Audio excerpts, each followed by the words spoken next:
Thank you, ladies and gentlemen, and welcome to what I hope will be one of the most interactive sessions that we've ever seen at the Delhi Sustainable Development Summit, and with this high-level corporate dialogue to get us going. We are a little bit pressed for time. I did guarantee with Annapurna that if we started this session on time, which was meant to be 9:15, I would eat my iPad. Happily, I am not going to be required to do that, as we are now 35 minutes behind our starting time. So I am going to show how keen I am to keep everybody to time by sacrificing my opening comments, and I will reserve what I would like to say about the contribution of the business community to a more sustainable world for the discussion that we're going to have later on today. It's really important that we now begin the process that we have today, which is to divide people up into our 10 core issues, as you heard from Annapurna, and to start our discussions around those issues. I believe at the moment that you are not necessarily seated at the right table, so there may be a little bit of process that we need to engage in, and I'm just checking to make sure that the MC is ready to leap to the podium with practiced grace so that we can just have a little bit of an explanation about the process. The duration for the discussions would be about 1 hour, or if you recommend a little bit less depending upon the time constraint. Each table will have some time to discuss the key questions of your respective themes, and remaining time to deliberate on the action agendas. We will indicate when you're halfway through the session for your time management. Each table has been provided with a dictaphone, which one of the colleagues is standing at the table with, to record the entire discussions. So you are requested to ensure that only one person on the table speaks at one time so that everybody's views get recorded. Thank you, sir. Thank you. Can we just now make sure that everybody is at the table that you're meant to be seated at? We're just going to run through the core issues to make sure that you are at the right table. Could we just organize to do that? Thank you. So here are the thematic breakaways as the session themes for the tables. Efficient waste management is table number 1. Table number 2, that's improving the efficiency of energy use. Adapting to the impacts of climate change is table number 3. Ensuring water availability in a changing climate is table number 4. Financing the energy transition and sustainable development is table number 5. Expanding the use of renewable energy is table number 6. Sustainable buildings is table number 7. Towards sustainable mobility is table number 8. Low carbon technologies in SMEs is table number 9, and ensuring and expanding access to energy is table number 10. Thank you very much. Now, just before we get going, could I please ask my panelists who will be listening to your feedback after your 1 hour discussion, could I please ask my panelists to join me in the room over there?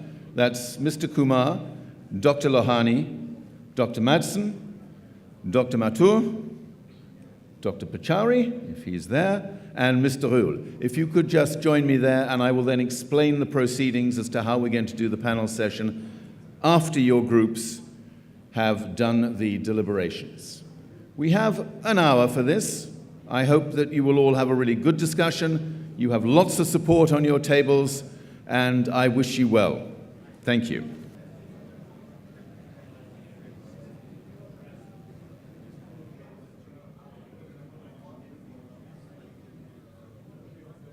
I will start from my immediate left here.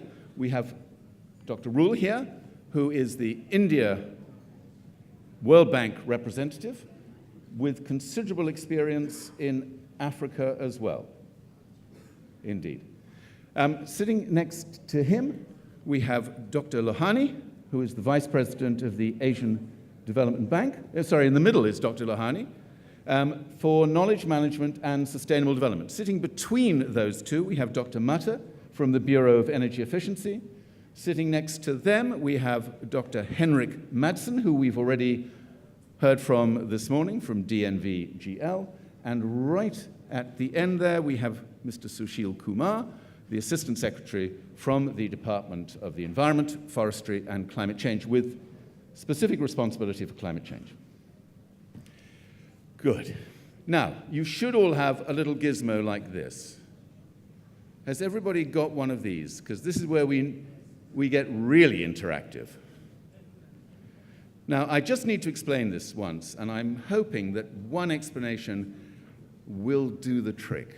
Because at the end of our little sessions, our presentations, you are all going to have a chance to vote for the top ideas, the priority ideas that will be presented to you by the rapporteurs from each of our 10 groups. I'll run through it again when we do the first vote, but just so you know to begin with, on the left of your little pad, you will see something that says CE. Before you vote, you have to press the CE button. And then you will have only a choice of 1, 2, and 3. That's all. You're only allowed to vote for number 1, number 2, number 3. So each time you vote, you press twice. Okay, the button to prime it, and then the button to demonstrate your priority. Each time we vote, you press twice. Thank you. So what we're going to do now, we're going to hear from each table with 2 3-minute summary of the discussion that you had around your table. I will then ask our distinguished panel members to comment on what they've just heard, to critique it, to add to it, to challenge it if they want to explain why it's so important, whatever that might be. I've asked them all to be succinct in their contributions and, if necessary, robust. And what we're going to do is take 2 groups at a time so that we can keep the momentum moving forward. So could I ask the 2 groups as follows: adapting to the impacts of climate change and ensuring water availability in a changing climate, to get yourselves ready. And the first group, adapting to climate change, could the rapporteur from that group come to the stage, to the podium here, and the rapporteur from the water availability group get ready to follow immediately afterwards, please. Thank you very much, sir. 2 minutes, there was a wonderfully reassuring sense on our table of business people that people were aware of environmental risks today, but could not differentiate between environmental risks and real climate impacts. That having been set as a preamble, we recommended opportunities in the short term to look at that market failure in the following way. Number 1, that there should be a specific mapping exercise, given the fact that these impacts are variable in sectorally, by resource, and over time, of impacts and opportunities involved on a multi-sectoral basis that each country should commit to as part of its national commitment in Paris, number 1. Secondly, that there should be a consideration by government of embedding this into corporate governance, as we do many other things, a climate change risk assessment within your board back. Number 3, that we should look at the way credit and insurance markets assess risk and suggest that these measures for credit rating agencies, banks, and insurance companies are fundamental. And finally, that we should, as far as opportunities are concerned, would you like to talk to that for a minute? I may add only that yes, still the corporates or maybe many stakeholders may not be aware of what ultimately the climate risk can result into and what risk can be to their business. So it's very important that this risk mapping has to be done for each sector also and for each geography also. And at the same time, how corporate can work for it. So it will be very important that if that risk mitigation takes place, then what sort of opportunity it gives to the corporate and the society. We have seen that wherever opportunities has been identified along with the risk, then yes, there are faster actions from the corporate also and from the society also. So our approach would be that let there be specific mapping of the risk, let there be awareness created for those risks for all stakeholders, and then ultimately opportunities be identified. Thank you. Anything? Just one final point from our group was that opportunities are not always self-evident. and looking at best practice incubation and enabling fiscal, financial environments from around the world and mapping how to make those self-evident both to people who see competitive advantage and who can actually directly build resilience would be important. Thank you very much. Thank you. Could I now ask the rapporteur or the chair for the group on ensuring water availability in a changing climate to present their feedback? Our table discussed about the aspect of ensuring water availability in changing climate.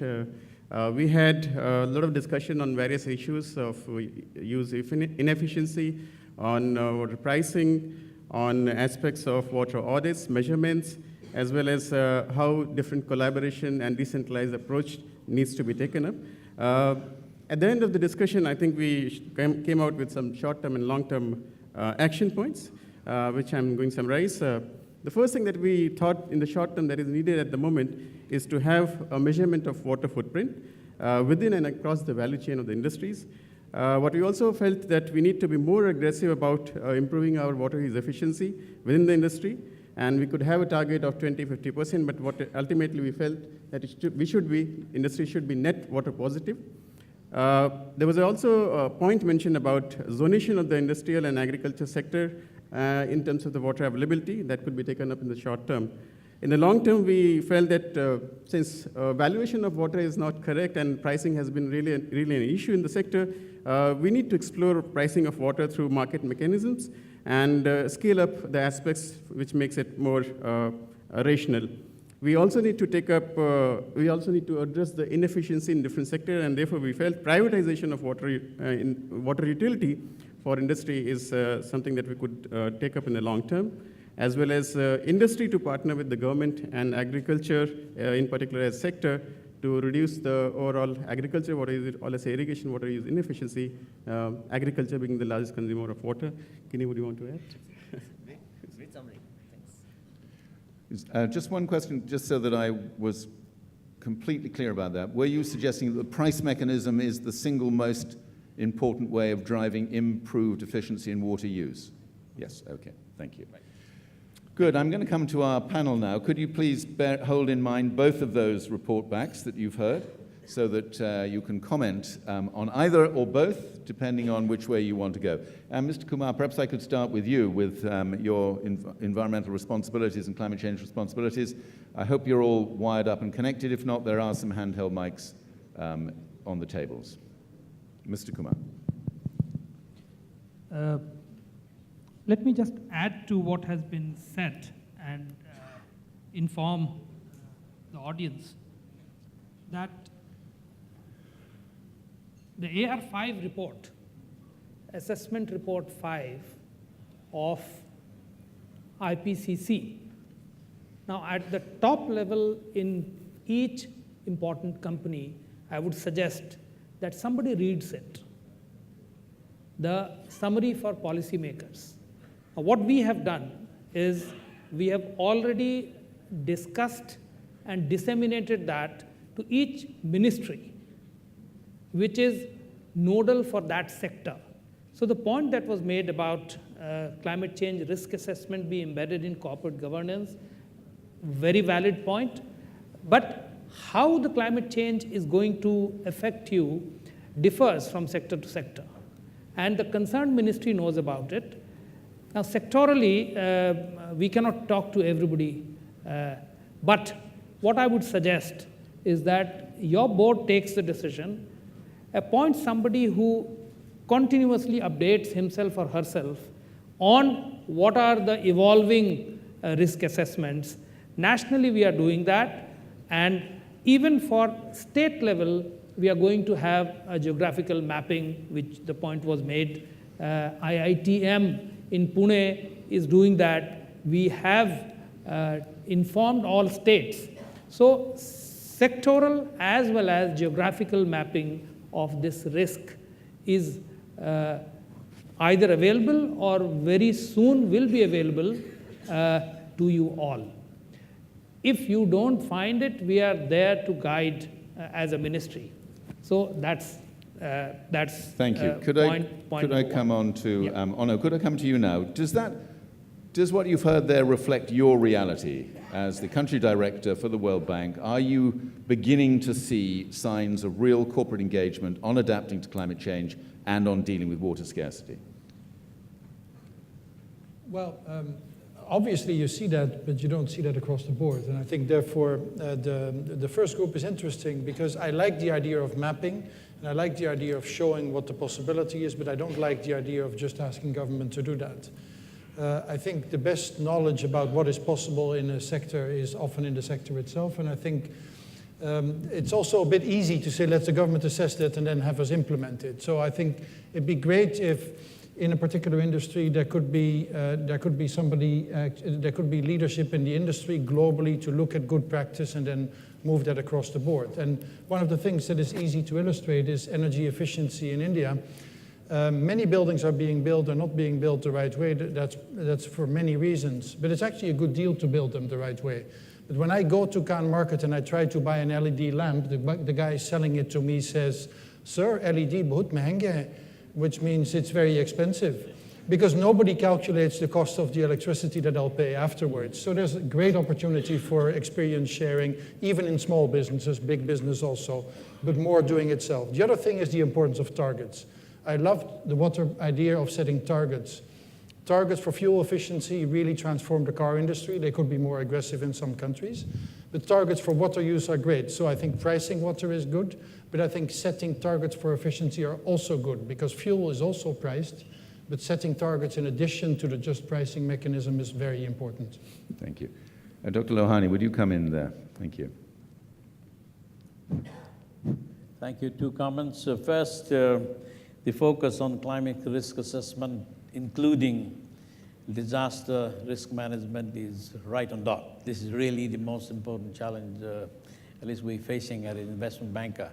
So as a policy, what we have done is to make sure that all projects, all development projects that do, will have to go through this screening. Now, that puts you in two kinds of difficulties. One, to be able to assess this properly at the local level where the investments happen. Usually such data available at the IPCC level, regional level, finding on the ground whether to put the next hydropower in that particular location or not, or how to handle the next agriculture project. Those, I think, needs to be done. We have to do this to make our projects sustainable. So I don't know whether it is just the responsibility of the government. I think to me it's everybody's responsibility. There's a cost involved to that. There's an expertise involved to that. In addition to the insurance which you mentioned, which in Asia only 5% of our climate risk-related insurance happens. In developed country, 40%. We need to develop insurance, reinsurance mechanism which doesn't exist in the region. I think this is very critical. In addition to that, some countries have also gone for catastrophe bond, not wait for something to happen and then go back to and start looking for money. So cat bonds, there are various financial instruments we're looking at to make this as a part of the project. Finally, I think the private sector, one messes out of this climate risk screening that we're finding out is the cost of the projects are likely to be more, will increase. And the private sector, in my view, has not focused enough on how to deal with the adaptation issues and build that into its cost of the project. On the water efficiency side, based on our experience, just like the World Bank colleague said, if you take any agriculture project, and we've been involved in many here, there's no pricing of the water properly, there's no energy pricing properly.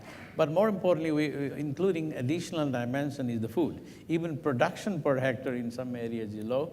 So we are suggesting that we look at this water, energy, and food as a nexus together. Thank you. Thank you very much. Dr. Matta and Dr. Mertzen, I'm going to come to you on the next session, okay? Because I know we're going to be moving on to energy efficiency in a moment. Now, in the best of all possible worlds, at this juncture, you would have your first opportunity to vote. We are not in the best of all possible worlds. We have a software problem with our voting system, which means that you are not going to see the priorities come up on the screen in front of you right now. We're going to have to do all our voting in one incredible voting frenzy at the end, by which time I am reassured by a whole cluster of extraordinarily worried-looking people that they will have got this sorted out by then. They'd better, is all I can say. So we're going to move on to our second group of report backs, if we may. So we're going to start with this one, with improving the efficiency of energy use, to be followed immediately after that by the rapporteur from the Sustainable Buildings Group. So could we have the rapporteur from the Energy Efficiency Group first, please? Yeah, so this group on energy efficiency talked not only about the targets at the end point and how we should move forward towards that, but also having these across the entire value chain. In terms of the short-term kind of measures, the things which we discussed and narrowed down on were, number one, reporting voluntarily on energy efficiency, including public disclosure of EPI of buildings in real estate transactions, making the PAT scheme driven by benchmarks much more ambitious, financing and procurement policy of large corporates to eventually increase the efficiency of SMEs, a 30% specific energy consumption reduction by 2030 across sectors and across companies. For the long term, the key points that came up were in terms of a commitment to move from 6% green to 30% green in the power sector. Secondly, to cover transport, equipment, and appliances in efficiency improvement. And thirdly, to look at policy and pricing changes in terms of the policy side. If you would like to add something? Yeah, I think in the long term, we do believe that elimination of subsidies which exist in pricing of energy is extremely critical to drive behavior, and that's distorting some of the market behaviors. Elimination of all subsidies for all fossil fuels. Yeah, absolutely. I think that's distorting a lot of behavior, especially if you look at agriculture sector, which doesn't pay for any power. They're using one of the most inefficient pumps. We don't know the cost of that entire, and I think just shifting that would, make India's target be achieved. Thank you very much, both of you. Okay, could we have the Sustainable Buildings Group now? Good morning, everybody. We discussed on the need to integrate efficiency in buildings within the value chain that each of the corporate sector commands. And we deliberated and came up with a few action points, top priority being that sharing of best practices is something that is required, and sharing of experiences. So if an aggregated knowledge platform could be developed for sharing of best practices, so that could be an online platform or a publication that could be taken up. And then another issue that was taken up was that at a state level for implementation of smart cities, we need at least a quarterly dialogue between the corporates to strengthen the implementation and to strengthen facilitation of smart city framework implementation, and to evolve and look at innovative and practical technologies that can be implemented on ground. Pranal, do you want to add to that? When we spoke of buildings in the context of smart city, we also spoke about we need to bring in more clarity about what a smart city would be. Like it is said, one jacket doesn't fit all. So what is smart out there in the West need not be there in our Indian context. And even the cities in the country are at different level. So we need to define smartness. Some might be basic infrastructure, smartness in infrastructure. At a higher level, it can be basic technological input. At a still higher level, it can be the governance structure. So we'll need to define this, and across the group, we said that TERI, USGBC, the other corporates who are involved in this would sit together and define what are those characteristics and what we need to do together in order to define this smartness across the different sectors, which includes all stakeholders, because this has to be bought in by the people who are living within the city. It need not be thrust upon them. So we need to look at creating awareness, educating people about these aspects, and then making it relevant to them. And keeping in mind that it's not just technology which will bring smartness, but basic aspects such as Swachh Bharat Abhiyan or Make in India, innovation, and those materials and those technologies and processes which have to be implemented to make cities in the country more smarter. Thank you both very much. We also spoke of capacity building, because the governance structure, when you talk of building a city is one thing, and governing of a city as smart is another thing. So the existing framework within the government will also need to be looked at. We will need to look at how the laws of the land of the city will need to be tweaked in order to be able to, perform as smart. Thank you. Thanks very much. Henry, could I come to you first? DNVGL obviously looks out across the whole world. You operate pretty much globally. When you look at the situation on energy efficiency and sustainable buildings here in India, do you get a sense that the gap between where India is and where best practice might be is a large one, or how do you see India's progress in that respect? I think it's really up to a decision made by the country itself. And as you also heard, all of these technologies that we need, they are here today. Of course, they can be improved, but they are all available. So it's more about finding mechanisms to implement them on a large scale. And sometimes maybe market mechanisms are best. Clearly, if you can save energy, that's probably just maybe the economic argument is enough. In other cases, you need regulations. For instance, on buildings, maybe you need more regulations because it may be the developer that invests in this green building or passive building, but it's the tenant who eventually reaps the gains. So maybe regulation is necessary there. But I don't think that the technology is any hindrance. It's just to decide to do it, yeah. And then, of course, communication is extremely important. Unfortunately, in today's world, everything is becoming more and more transparent, so you can really explain about the good examples. And I would say on buildings, so in our company, of course, we don't own our buildings everywhere, but where we can influence, we decided we would have the highest quality on energy efficiency and also on the environmental issues like BREEAM or LEED. And we come to maybe the extra price is 10%.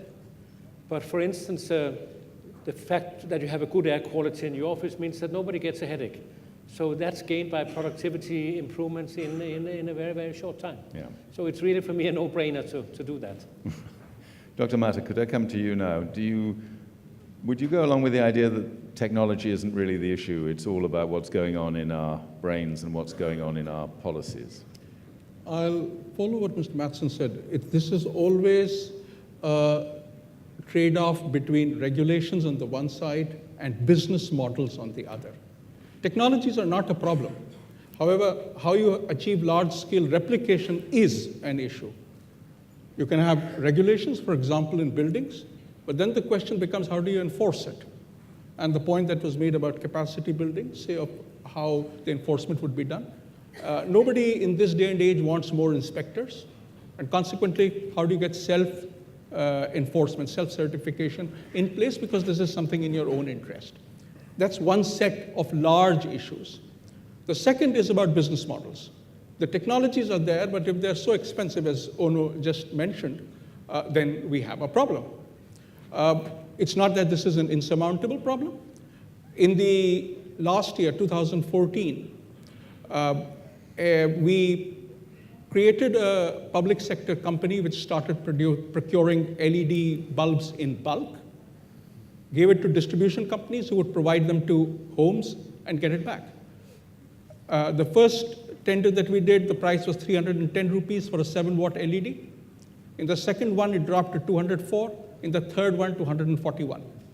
But the key issue, the reason it happened, was that a business model which allowed bulk procurement on the one hand and distribution and collection of money in a most efficient manner on the other was put into place. The challenge, of course, is that somebody is bearing the costs of it, this company which is buying all of it and getting paid over time. Those are real costs. And consequently, any capital which is less expensive makes this process go faster. And that is what I was talking to Mr. Lohani. If, through the ADB, one can get a line of credit which can make this happen, these are accelerated. To end, I'll repeat this. It's about regulation on the one hand, which is easily enforceable, and business models which allow learning and cost reductions on the other hand. Thank you. Onno, do you want to come very quickly on this? Well, I just wanted to come in on the sustainable buildings because I have to say I found it a little flat. It's very true that we need to define smart cities, but there's much more scope for action than was in the presentation. Most of India's buildings of 2050 still need to be built, and it's the largest user of energy. And I didn't hear any target or anything like that. Yet the hotel next door, not my favorite company because they produce tobacco, which I hate, but it's a great hotel company. Every new hotel they build is LEED Platinum, and when the World Bank tried to do its new office, they told us you couldn't do LEED Platinum in India, it was too difficult. So my question is, first of all, why was it too difficult according to the World Bank, but why is ITC doing it, and why are not more companies doing it? There's a lot of awareness there, but also I'd really like to understand why ITC advertises the fact that its hotels are LEED Platinum in India, where there's relatively low awareness of what that standard even means. And why are there not far more companies doing these things? So again, comes back to targets, comes back to regulation. Regulation has limited scope. I love what BE is doing in bidding down the cost, which is also what the India solar program is. So much scope in India for being a world leader in bringing down costs by volume. Kumar? Yeah, I just wanted to pose a question because there is a very interesting idea. As some of you might be aware, we are in the process of finalizing what is called INDC, Intended Nationally Determined Contribution for our country. And the time slice is 2020 to 2030. So this, I would like the business houses and the CEOs to respond to this. This point about 30% increase in energy efficiency by 2030 across sectors, would you like that to happen through regulation? I actually want, because that will really help us in preparing the INDCs. So if you can vote that question, excellent challenge. That would be good. Just bear that one in mind when we do get to the voting bit, which we will. I am hoping that in the list of possibilities will crop up one option that says regulate the hell out of this stuff, because then you'll all get it done. Other countries have done this. It's not quite as weird and wacky as it sounds. Some countries find regulation works rather more fairly than leaving it to individual companies' own preferences. But there we are. Thank you for the challenge. Right, we're going to move on to our next duo, please. Could I ask the group some efficient waste management and towards sustainable mobility to prepare themselves? You can see there's not such a natural linkage between these two, but they were the two orphans that I had to cluster together. Okay, so could we start with the waste management group? Thank you very much. Our group had very detailed discussions and deliberations on various short-term and long-term points on efficient waste management. There are three short-term, we concluded with three short-term and medium-term points. The first one is on national policy on waste reduction, recycle, and reuse. I think so that will become a foundation for corporates, for individuals to move on, and that's very important, we felt. The second one was the enabling legislation for mandatory source segregation, because unless we don't have a good legislation for source segregation, recycling, reuse become quite tedious, and we have experienced that in our country. And the third point, which is most important, that once you recycle and recover the product, there has to be enabling policy support to market this. There's a very clear example in our country. A lot of cement companies are willing to buy dry waste material, but they are unable to take this as a raw material. They can take this as a raw material, but they are unable to do this because of the cost of transport. Now, if the government does something with the policy on cost of transport, maybe 70% of this dry waste coming out of our country will go to the cement industry as a raw material. So that's where this is very important. The long-term points, the first one was the cost recovery for waste management services. It has to be sustainable. How do you make it sustainable? The second point was imparting skill development in formal and informal sector. you have to, because when there are so many plants coming across the country, there has to be a formal, informal waste managers who would know what to run, how to run. And the third and the most important thing is developing regional-based waste recycling centers. If you have in every region these waste recycling centers and create awareness, that would really help making sure that the wastes are scientifically getting disposed and recycled. And the fourth important with my colleague, which I would say that most of the corporates, they do advertisement through media about their product, but they never do how they are taking this product back. And they should include that into the advertisement. For example, if you have Sachin Tendulkar drinking Coca-Cola, he should say that where this bottle is going back. And that would create a lot of awareness within the normal community, which will allow them to make sure that they segregate this waste properly. You want to say something? Yeah. Just to add a couple of points, I think he said it all. So brands and corporates, how can they communicate and become the effective catalyst to social change?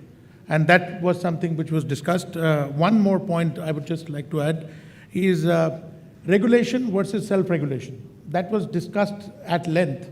And we said, yes, we need a part of regulation. But at the same time, if you build coalitions, if you build strong coalitions of government, civil society, and the business, that coalition could drive a self-regulation even much better than getting into the complexities of law. So these were, I think, some couple of points we would like to answer. Thank you. Thank you. Right. The Sustainable Mobility Group. We had representatives from rail, road, as well as waterways. So the invigorating discussion that we have had was represented by thoughts on all three streams. Transport, as all of you are aware, is an energy-hungry industry and takes a lot of blame for the emissions that we talk about. Change in technology here has not been able to address these two core issues. It has not maintained energy efficiencies maintained by other sectors, particularly the manufacturing, and controlling and reversing the effects of emission on the environment. The common thought resulted into 3 short-term and 3 long-term ideas being floated. Initially, there was a bit of a disagreement around whether we are talking only about road or only about rail, and whether it is road against rail. We resolved it very soon. There was also a discussion about whether we are talking only about freight or we are talking also about people. This uncertainty to some extent prevailed until end. The short-term 3 themes that we spoke about were there is a need to have an integrated policy and legislative environment which will involve both regulation as well as self-regulation, including incentives to attract capital into areas where integration of large parcel size over longer distance by rail and waterways and distribution into the last mile by way of roadways can be achieved. There's a need to integrate the infrastructure available in all the 3 modes of the sector to bring in seamless integration for common user infrastructure for increasing the speed of the transport whereby the energy efficiency can come in. The third point which was discussed was essentially development of energy efficient technologies which will help in improving the emission standards for the industry as such. The long term, as expected, revolved around capacity issues. So the first long-term recommendation was there is need to create capacities for all the 3 segments. Particularly on the rail side, there was a lot of flack which was received by railways that because of public ownership as well as the government ownership as well as on account of not having kept pace with the capacity which is necessary, there's a need to add capacity there and probably private sector can contribute there. The second one was innovate for a long-term energy efficient technology because particularly on the rail side, the asset life size was considered to be almost 30 years and wherein it becomes almost difficult to replace the existing assets only for better energy profile with a new technology. The cost of replacement is very high in case of Indian Railways. The third point, would you like to add? Third point was about incentivizing models, various modes, wherein it would be possible for bringing in attention to areas where these two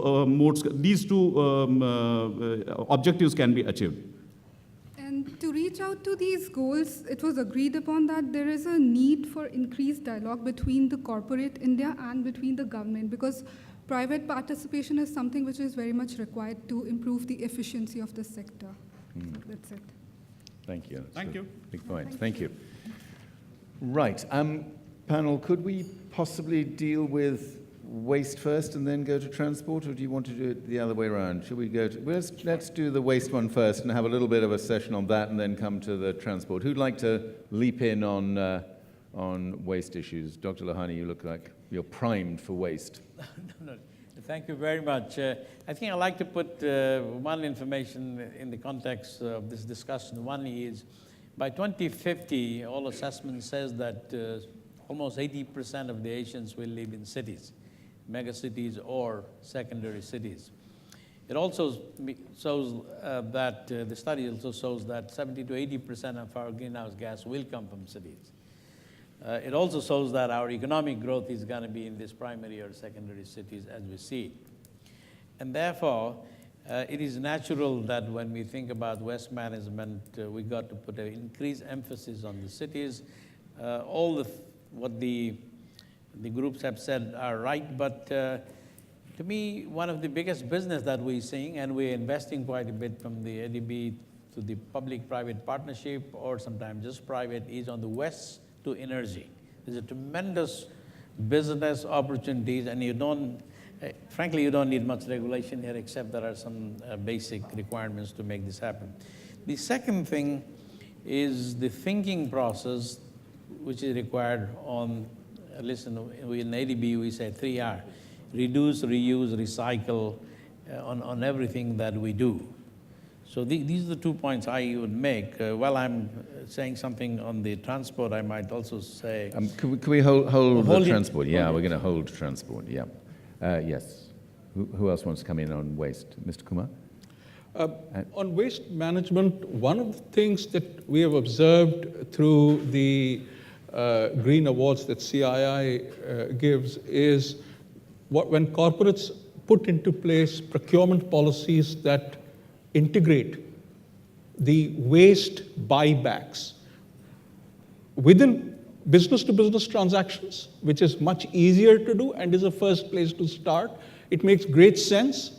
All kinds of things come to you, pallets or materials which are then in a form that after processing, if the supplier can take it back, there is a incentive that can be built in. This greatly reduces the amount of waste that goes into, say, waste landfills.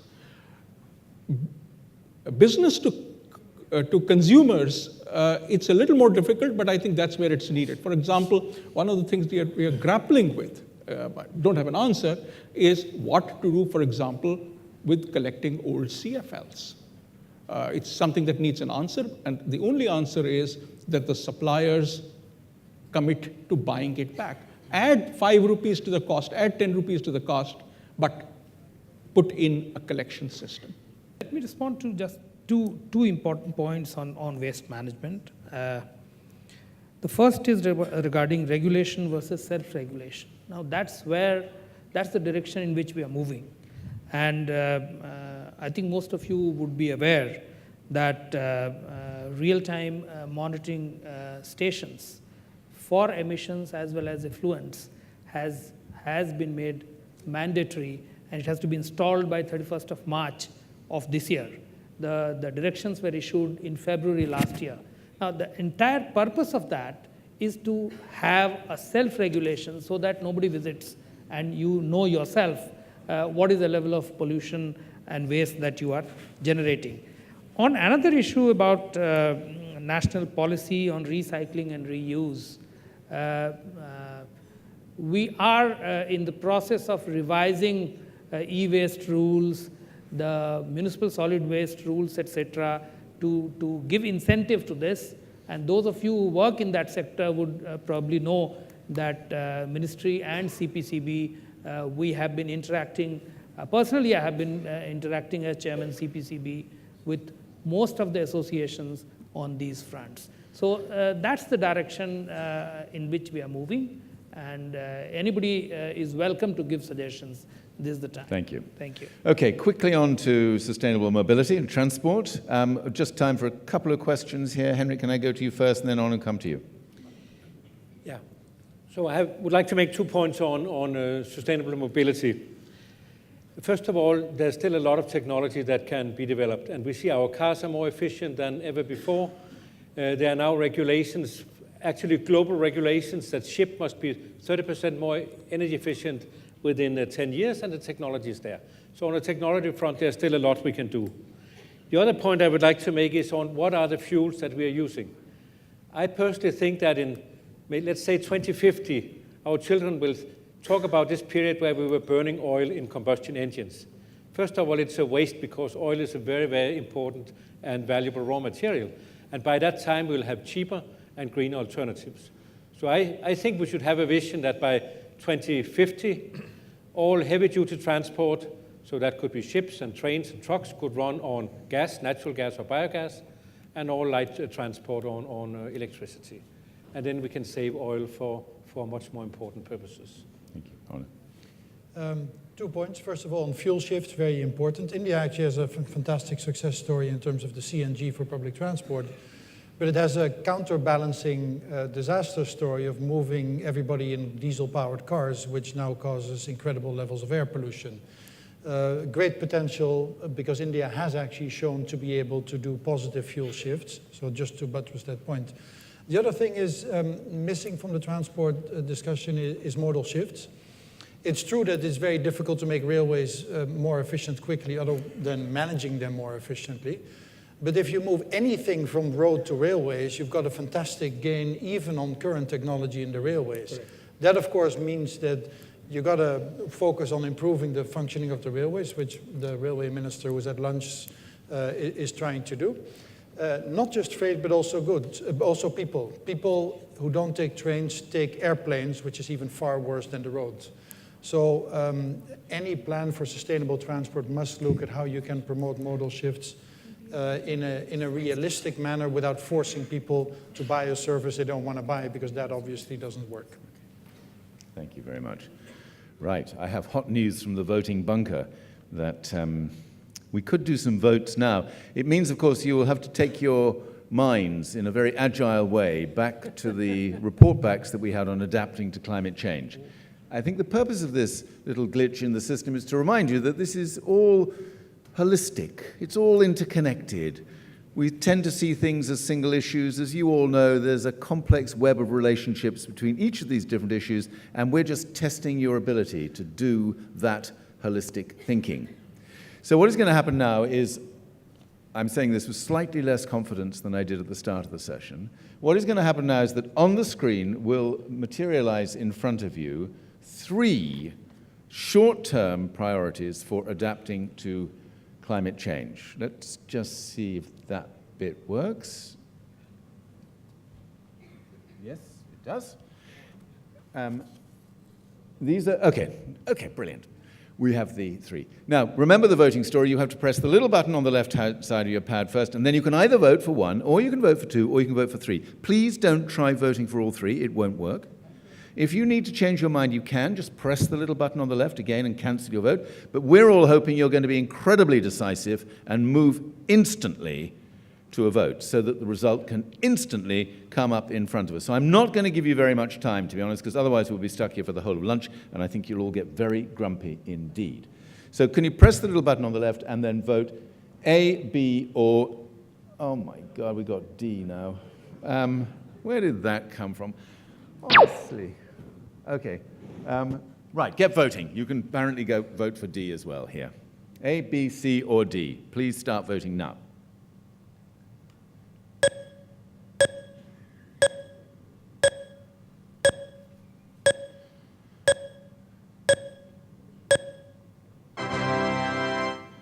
Great. And the result is, so those are the top two that have emerged. Undertake assessment of risks to industries and its value chain due to climate and its extremes, 41%. Synergies action for climate change adaptation with current portfolio of activities, including CSR, 17%. Where's the rest of the percent gone? I'm no mathematician, but I've got to say, I think there's a bit of a flaw in the system here.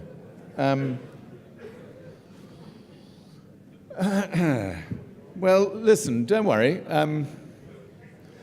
That was a very instructive first try.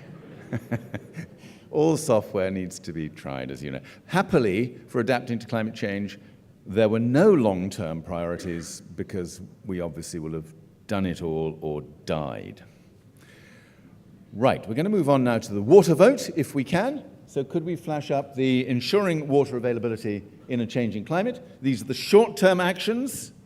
Firstly, measure water footprint within and across the value chain. Secondly, be more aggressive about efficiency within industry targets, sometimes referred to as net positive, as you know. Thirdly, zoning of industry and agriculture by water availability. So could you start voting now?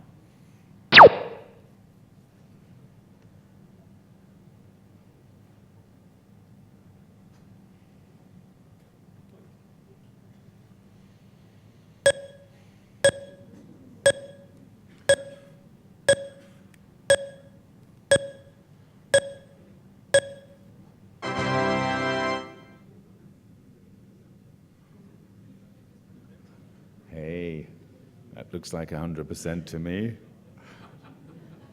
That's fantastic. So, measuring water footprint within and across the value chain, 28%. Be more aggressive about efficiency, 41% out there in front. Zoning of industry and agriculture, 31%. So the winner, we have a winner at last. We have a clear, indisputable winner, which is be more aggressive about efficiency within industry targets. Now that you've done it, let me just explain what this is all about, okay? So Terry BCSD are going to take the results of your voting and work them into their prioritized work programs for the rest of this year, working with all their member companies through to Paris at the end of the year.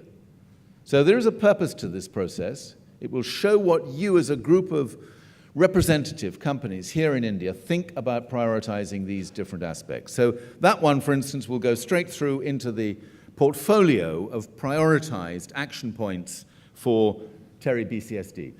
Good. Could we now look at the water availability long-term priorities, please?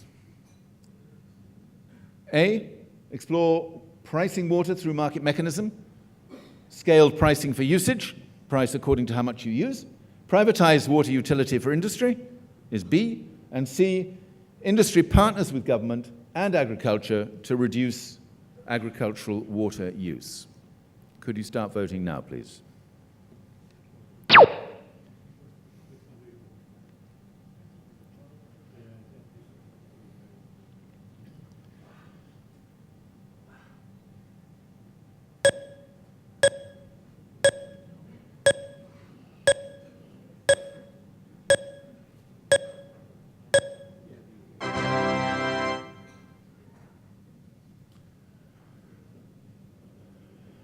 Thank you.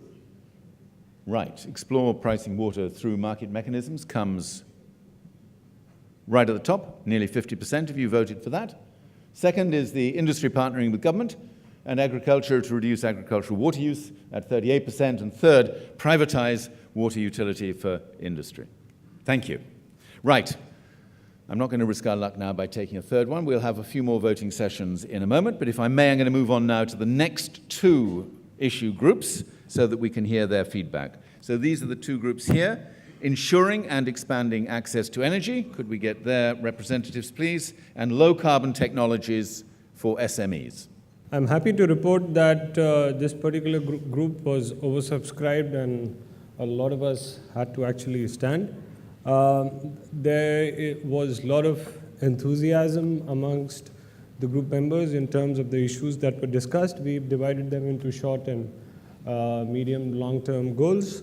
What was discussed was, should we be doing more of what is being done with regard to access, or should we focus on doing something different or something which is not so much the area of focus? And the general consensus was to do things which are not being done and to focus on these. Starting with that, one of the key elements that was highlighted was that we need to focus a lot more on the off-grid sector, particularly with regard to last mile delivery of energy, electricity, and related needs. And with that in mind, specific suggestion was to focus on expansion of microgrids and upscaling of microgrids, to focus not only on basic access, but to go beyond basic access to include livelihood opportunities, particularly in the agriculture and related sectors. The second point was to focus on integration of cooking and lighting needs, on technologies such as integrated domestic energy system, which Terry has been doing quite a while, but to focus on the integrated aspects of household energy and give equal importance to cooking energy as one of the options. Also, in terms of short term, it was agreed that we could focus on setting up a platform where there could be sharing of learnings, sharing of experiences, case studies, in terms of bringing it onto the same platform. In terms of long-term initiatives, to foster and facilitate value chains, particularly last-mile delivery value chains based on local entrepreneurship. So setting up of enterprises which could facilitate delivery with regard to access and facilitate the actual research development customization and research development customization and innovation, not only in terms of technologies and products, but in terms of processes and business models. So take up and promote new business model and new ideas. All yours. Thank you. May I sharpen some of these points and make a few bullet observations. One, ensuring and expanding access to energy. We realize that there is some success in expansion, but very little in ensuring. We believe that energy poverty is possibly one of the biggest causes of global poverty. We heard this morning that inaction, the cost of inaction is higher and the cost of action is lower. And yet, in the last 2 decades, the action which reduces adversity and energy poverty has been minimal. Why is this so? And what do we need to do? We need to make this pretty quick, I'm afraid. Now, but okay. I think the model that we are presenting is, which can perhaps with modification go to Paris, can we look at the smallest unit of a village with 10,000 population, that means 2,000 homes. And if we can create off-grid renewable energy system there at the rate at which would cost something like US $500 per home, then we are talking $1 million investment for a village of 10,000 people. Now, if you extend this to 1 billion people with 200 million homes, this is 100 billion project. Terry tell me that they have a system which can make basic needs of cooking and energy at night at $100 per home. So which means the cost reduces. But I think in that case, we can bring in entrepreneurship and livelihood patterns into it. So I think there is a lot of work being done, including with those on our table, who believed in the need to scale up. So we suggest, how can an institution, maybe Terry or something, can bring an open source innovation which can create this model of creating self-sufficient village energy clusters. Thank you. Now we're going to stop you there, if that's okay, because we've still got one more group to come. Thank you. Low carbon technologies for SMEs.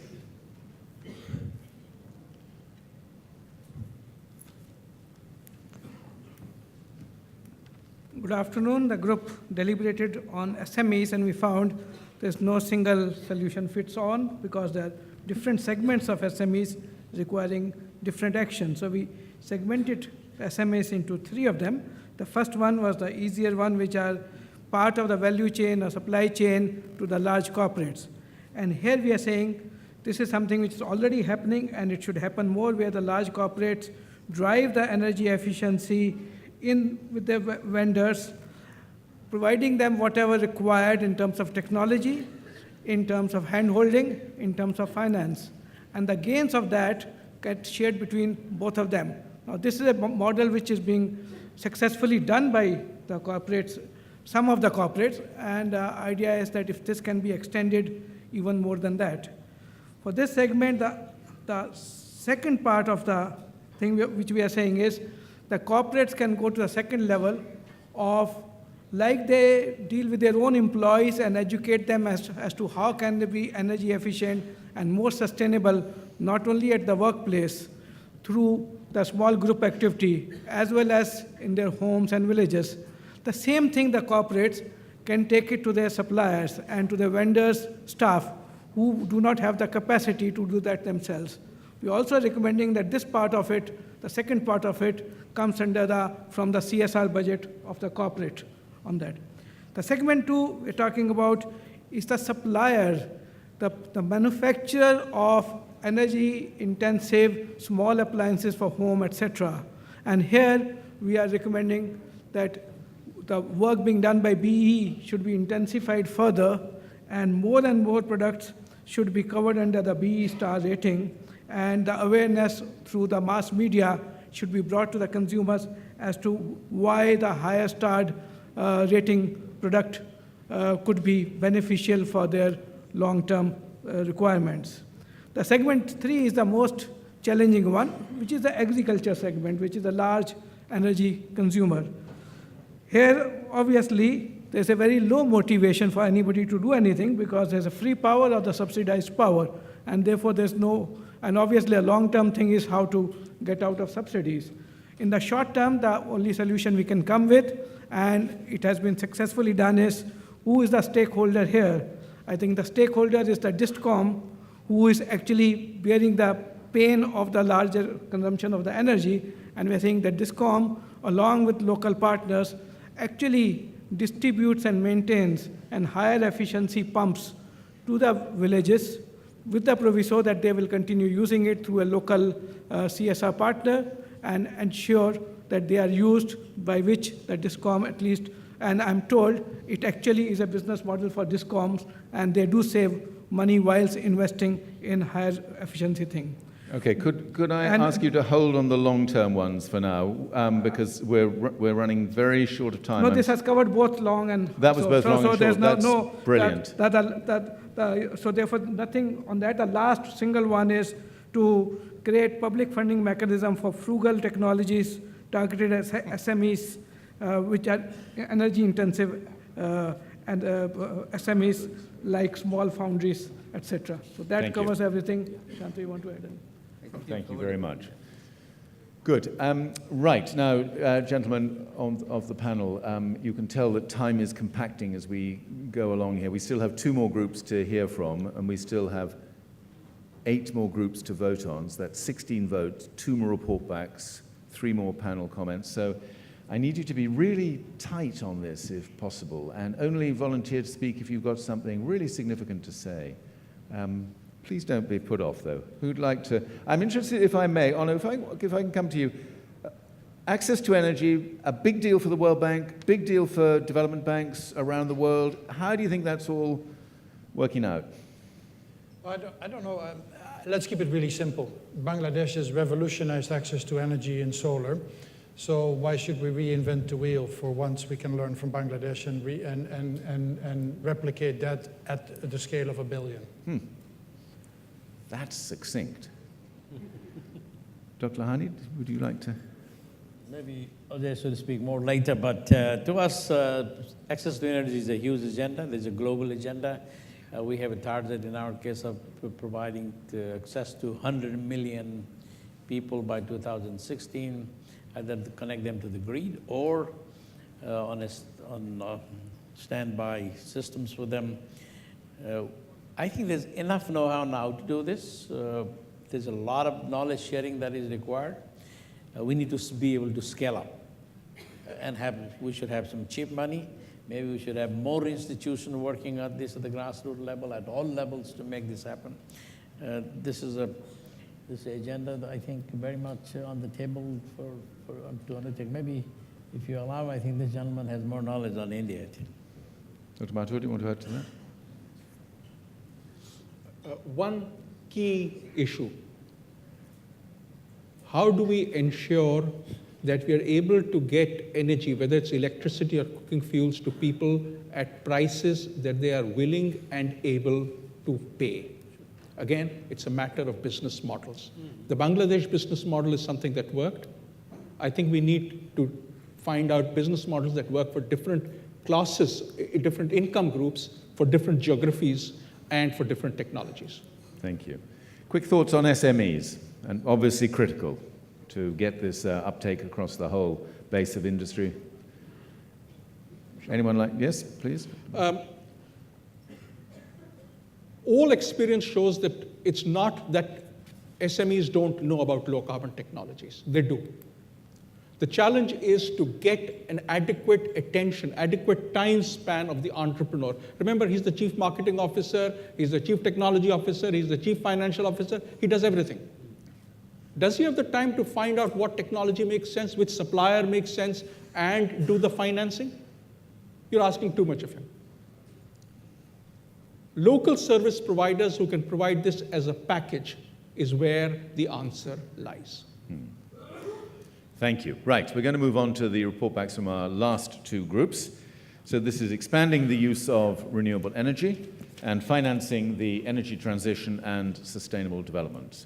So could we start with the renewable energy feedback, please?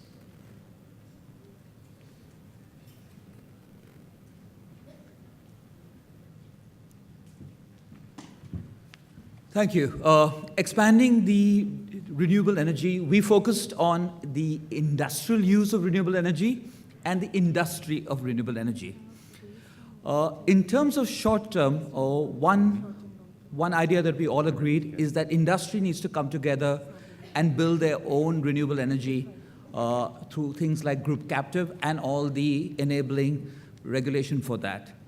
The second thing we felt was that the current guidelines, policies, and which are already there for renewable are very well thought through and need to be implemented. The third thing was that industry needs to be educated about how to use renewable, what is energy management, and that needs to be done. So that's the short-term goals. In terms of long-term, it's primarily one, that we need to have a very robust manufacturing to support renewable energy when it becomes really a mainstream power for India. And that gets broken up into one, production of components on a global scale, secondly, R&D and development of systems and others, and third, components like batteries, hybrid power. Thank you. Some point? Yeah, one of the things which we came out with is development of technology for integrated approach with the conventional grid, and also expanding the transmission capacity, and developing industrial clusters or end users near the renewable energy potential areas, so that the use of renewable energy can be more efficient. Thank you.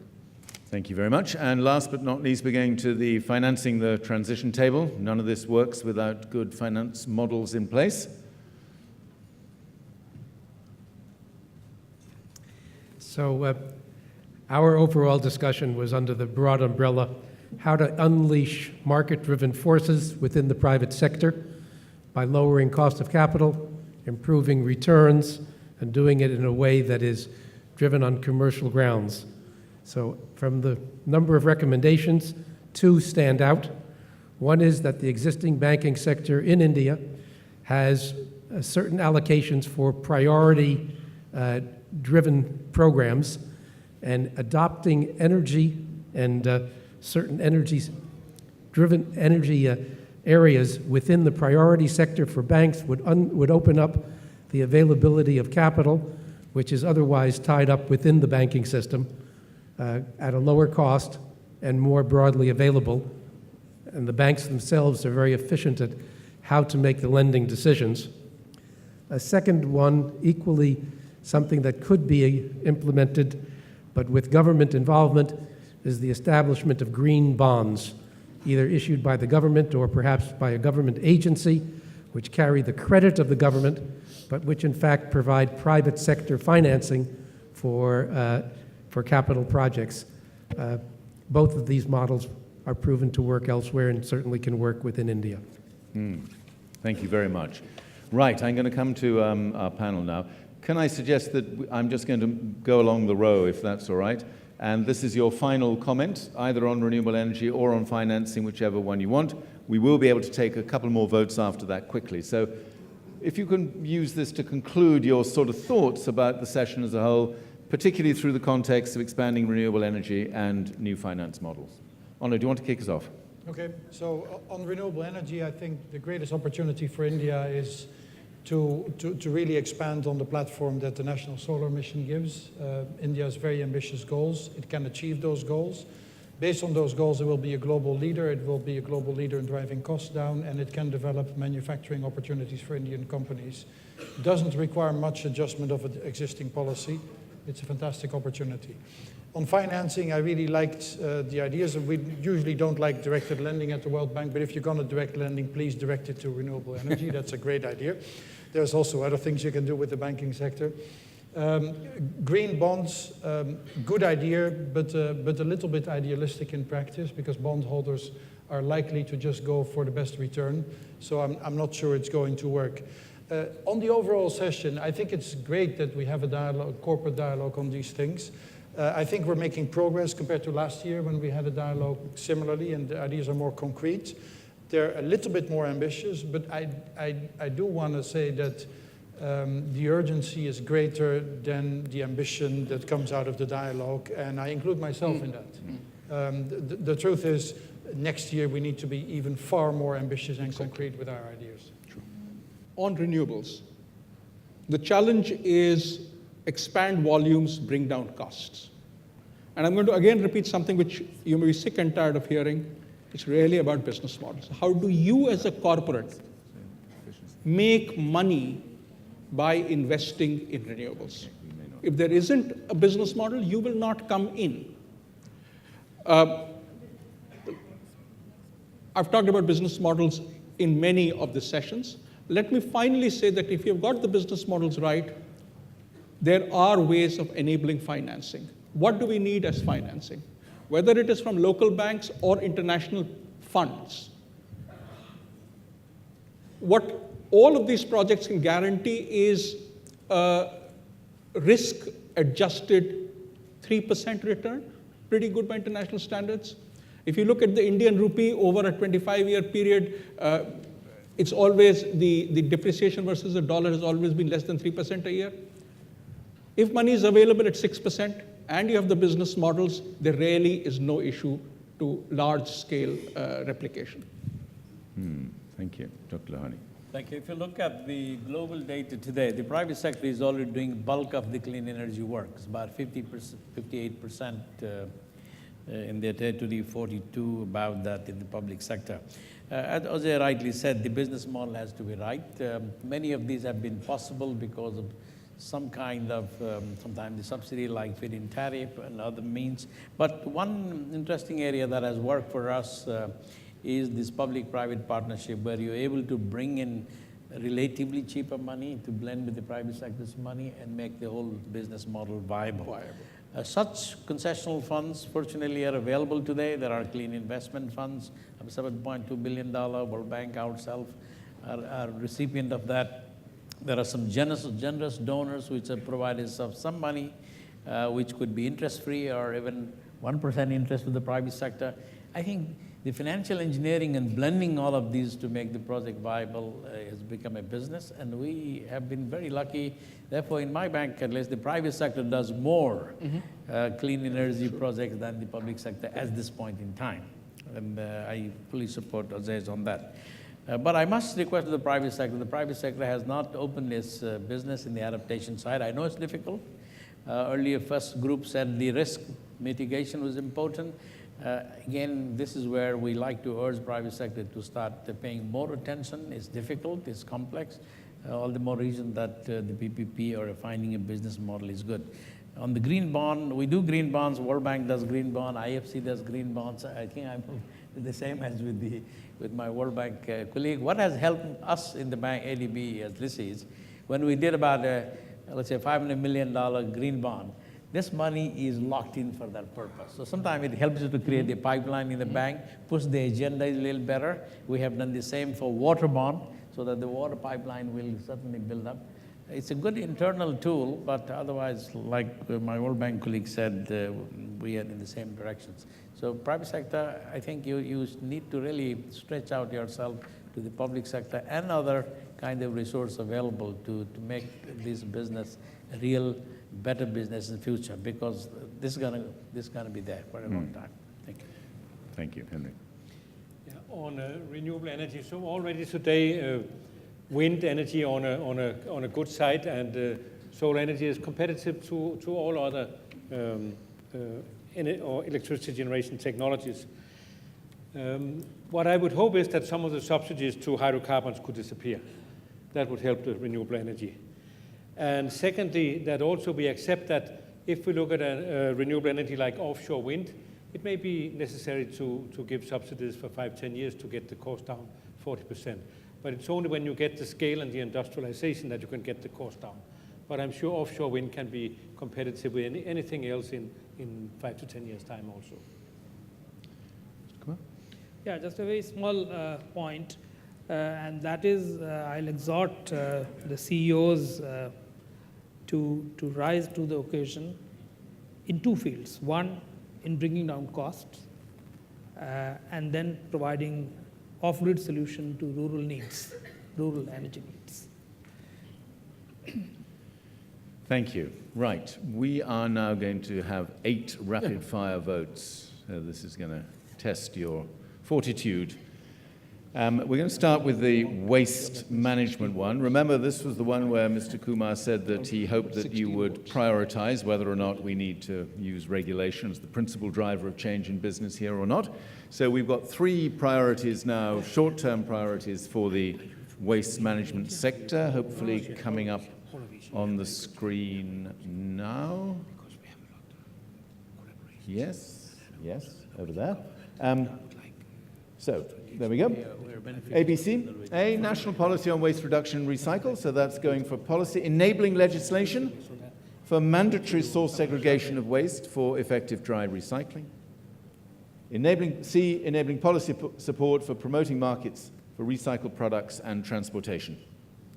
Okay, so you have to press the little button on the left and then vote A, B, or C.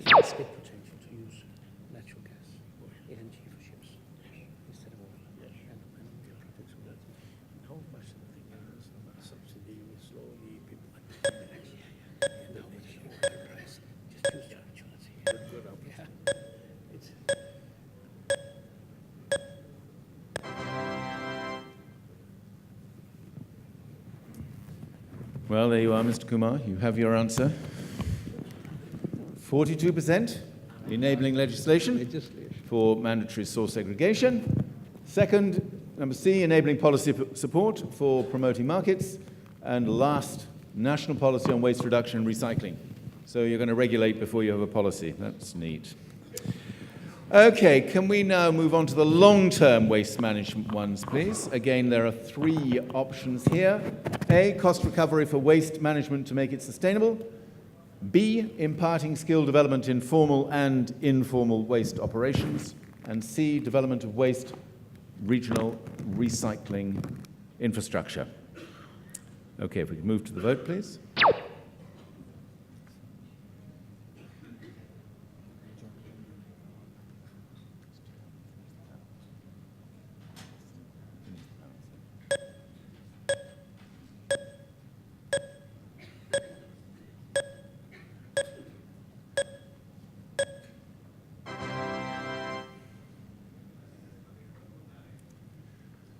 Right, so very clear call there for number C, the development of the regional, possibly regional recycling infrastructure, backed up by cost recovery for waste management, and lastly, importing skill development in both formal and informal contexts. Thank you, that's very clear on the waste one. We're going to move now to sustainable mobility. Short-term sustainable mobility. A, integrated transport policy and legislation. B, barrier-free common user infrastructure for seamless transfers. And C, informing energy efficiency and emission standards. Straight to the vote, please.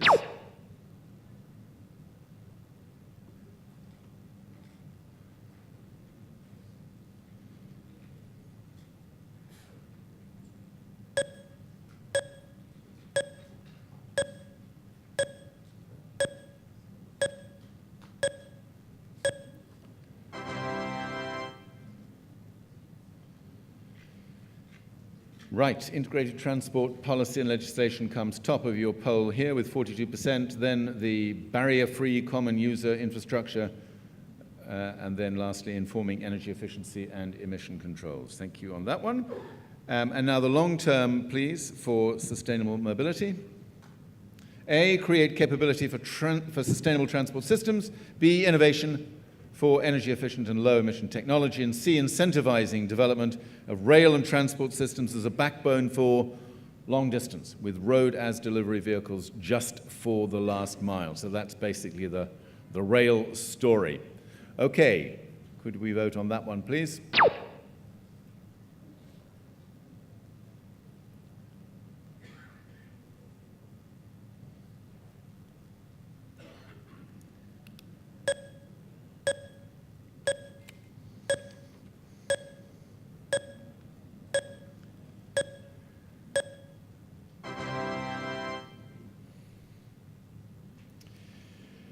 Well, looks like there's a strong call there for investment in the rail infrastructure. Group C, 54%.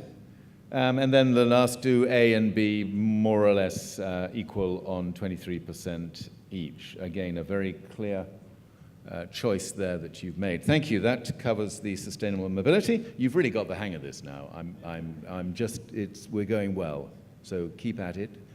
We're doing a pretty good job here. Efficiency of energy use. Can you take your mind back to that discussion that we had about efficiency of energy use? And could we now look at the short-term potential prioritization for efficiency of energy use? A, voluntary reporting of energy efficiency, including public disclosure of energy efficiency in buildings. B, make PAT scheme driven by benchmark more ambitious. C, financing and procurement policies for improving energy efficiency of SMEs. And D, just to confuse you here, 30% specific energy improvement by 2030 across all sectors. So you get 4 votes here. Again, only go for 1. Right, let's vote on this one.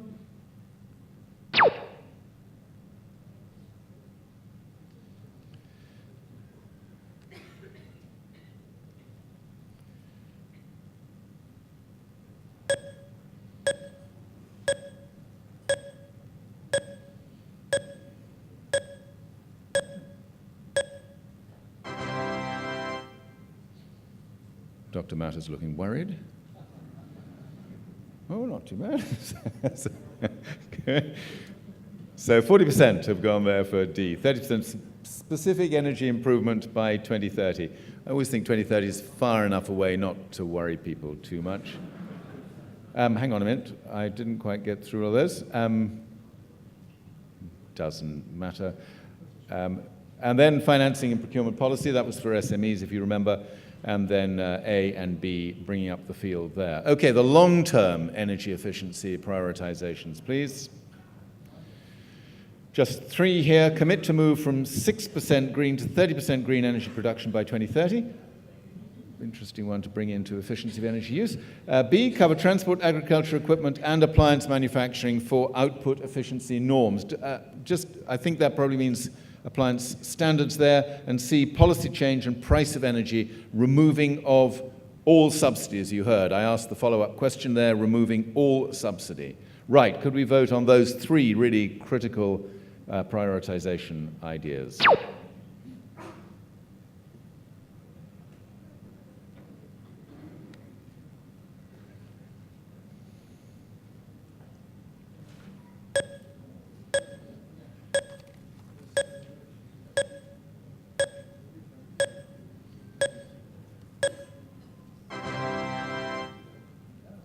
Dissent has broken out on the panel. It's always encouraging. C, policy change and price of energy, removing of subsidies at 39%. This is pretty close, this one. Cover transport, agriculture, equipment, 36%, and moving from 6% green energy to 30% green energy by 2030, was it, I think. Thank you for that. And now we move on to our last voting category. I think there are 4 other categories we're probably not going to get round to, because as you can tell, there's lots of people waiting in the wings, which means the next session is probably imminent. So could we move on to sustainable buildings, please? Short-term prioritization. Heavens above. Sloppy group. Can't you prioritize properly? I can't even read it, it's such small type.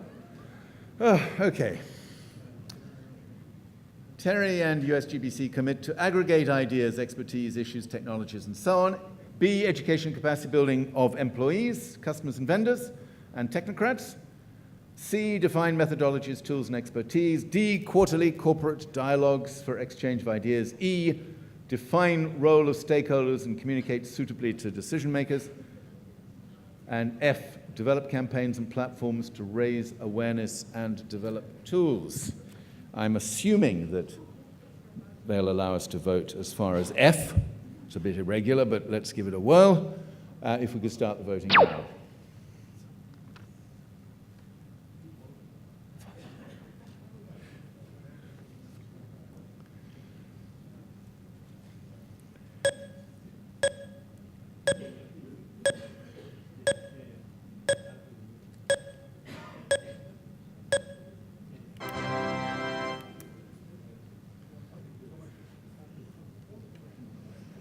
Right, there you have it. I won't read through all of those in the interests of moving us along there, but B, education and capacity building for employees. It was practically for everybody, if I remember rightly in that one. 27%.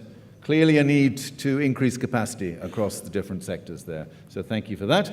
And then moving on to buildings prioritization for longer term actions. This is our final vote because we can't do that is our final vote. Right. That was our final vote. So we just lost that one. Thank you very much, everybody, and thank you for your patience. Obviously, we had a few little glitches with the technology, but you can see that in a way, what has happened is that the specialist groups then were allowed to take their prioritization to the wider group, and through that, we then ended up with a group-wide prioritization, which I think will be really helpful to colleagues in Terry BCSD. So thank you very much indeed. Could I also ask you to thank our 5 panel members for their admirable comments. Now, just before we end this session, if I may, I'd like to ask Dr. Pachari just to say a few words to bring us all to a conclusion. Thank you very much, Jonathan. My first and most important pleasant duty is to thank you for running this session with your usual and unusual skills. This is really wonderful, and I'd like to thank the panelists for having made this a very useful and lively session. The little that I saw, I had gone to meet the Honorable Minister of Environment, Forests and Climate Change about some last-minute instructions for tomorrow that I wanted to discuss with him. So I'm sorry I missed most of the session, but what I saw at the end was really music to my ears. The only point I'd like to make is that all that has been mentioned over here and your responses to the voting that was carried out clearly shows that there is a very important congruence between goals that define sustainable development and actions that would help us deal with the challenge of climate change, which essentially is the theme of our summit this year. And I would like to emphasize the fact that there are major core benefits in each of the sectors that were covered over here. Each of the sectors that was covered over here, the actions that you have shown your preference for have a huge range of core benefits. And therefore, the only point I'd like to make is that this is a win-win opportunity. And if you do these things, you really can't go wrong. You would be able to generate larger profits in due course, and what's more, you would be benefiting generations yet to come. So I want to thank you all. Thank you, ladies and gentlemen. And I'm sure the results that that were displayed over here would have a major and profound influence on your decisions and actions in the future. Thank you very much.